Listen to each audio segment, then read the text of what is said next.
ಇತ್ತೀಚಿನ ದಿನಗಳಲ್ಲಿ ಮತ್ತೆ ಸುದ್ದಿಯಲ್ಲಿರುವ ಭಟ್ಕಳ ತಾಲೂಕಿನ ಮೂರಿನಕಟ್ಟೆ ಕೇವಲ ಒಂದು ಭೌಗೋಳಿಕ ಗುರುತಲ್ಲ, ಶತಮಾನಗಳ ಇತಿಹಾಸ ಮತ್ತು ಭಕ್ತಿಯ ಪರಂಪರೆಯನ್ನ ತನ್ನೊಳಗೆ ಹೊತ್ತಿರುವ ಮಹತ್ವದ ತಾಣ ಇದು. ಭಟ್ಕಳ ತಾಲೂಕಿನ ಮೂರಿನಕಟ್ಟೆ ಇತ್ತೀಚಿನ ದಿನಗಳಲ್ಲಿ ಮತ್ತೆ ಸುದ್ದಿಯಲ್ಲಿರುವ ಈ ಸ್ಥಳ ಕೇವಲ ಒಂದು ಭೌಗೋಳಿಕ ಗುರುತಲ್ಲ, ಶತಮಾನಗಳ ಇತಿಹಾಸ ಮತ್ತು ಭಕ್ತಿಯ ಪರಂಪರೆಯನ್ನ ತನ್ನೊಳಗೆ ಹೊತ್ತಿರುವ ಮಹತ್ವದ ತಾಣವಾಗಿದೆ. ಸ್ಥಳೀಯರ ಮಾಹಿತಿ ಹಾಗೂ ಐತಿಹಾಸಿಕ ಉಲ್ಲೇಖಗಳ ಪ್ರಕಾರ ಹಿಂದೆ ಕರಾವಳಿಯ ಭಟ್ಕಳ, ಕುಂದಾಪುರ, ಬೈಂದೂರು ಸೇರಿದಂತೆ ವಿವಿಧ ಭಾಗಗಳಿಂದ ಸಾವಿರಾರು ಭಕ್ತರು ಶಿರಸಿಯ ಶ್ರೀ ಮಾರಿಕಾಂಬಾ ದೇವಿಯ ದರ್ಶನಕ್ಕಾಗಿ ಕಾಲ್ನಡಿಗೆಯಲ್ಲಿಯೇ ಪ್ರಯಾಣ ಬೆಳೆಸುತ್ತಿದ್ದರು. ಸಾರಿಗೆ ಸೌಲಭ್ಯಗಳು ವಿರಳವಾಗಿದ್ದ ಆ ದಿನಗಳಲ್ಲಿ ಈ ಯಾತ್ರೆ ಹಲವು ದಿನಗಳ ಕಾಲ ಸಾಗುತ್ತಿತ್ತು.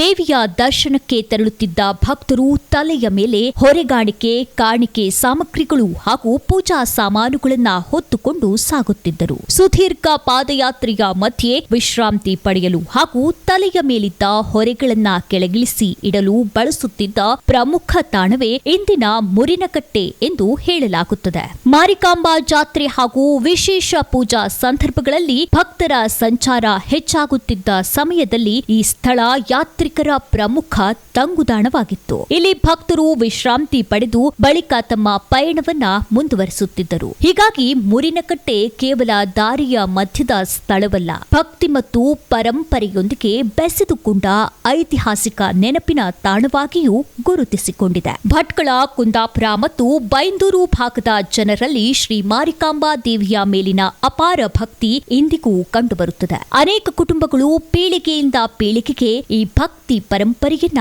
ಉಳಿಸಿಕೊಂಡು ಬಂದಿವೆ ಎನ್ನುವುದು ಸ್ಥಳೀಯರ ಅಭಿಪ್ರಾಯ. ಇತ್ತೀಚೆಗೆ ಮೂರಿನಕಟ್ಟೆ ಕುರಿತಂತೆ ಜಿಲ್ಲಾಡಳಿತ ನೀಡಿದ ಸ್ಪಷ್ಟನೆಯಲ್ಲಿಯೂ ಶಿರಸಿ ಮಾರಿಕಾಂಬಾ ದೇವಾಲಯದ ಐತಿಹಾಸಿಕ ಹಿನ್ನೆಲೆಯ ಉಲ್ಲೇಖ ಕಂಡುಬಂದಿದ್ದು, ಈ ಸ್ಥಳದ ಧಾರ್ಮಿಕ ಹಾಗೂ ಸಾಂಸ್ಕೃತಿಕ ಮಹತ್ವ ಮತ್ತೊಮ್ಮೆ ಜನರ ಗಮನ ಸೆಳೆದಿದೆ.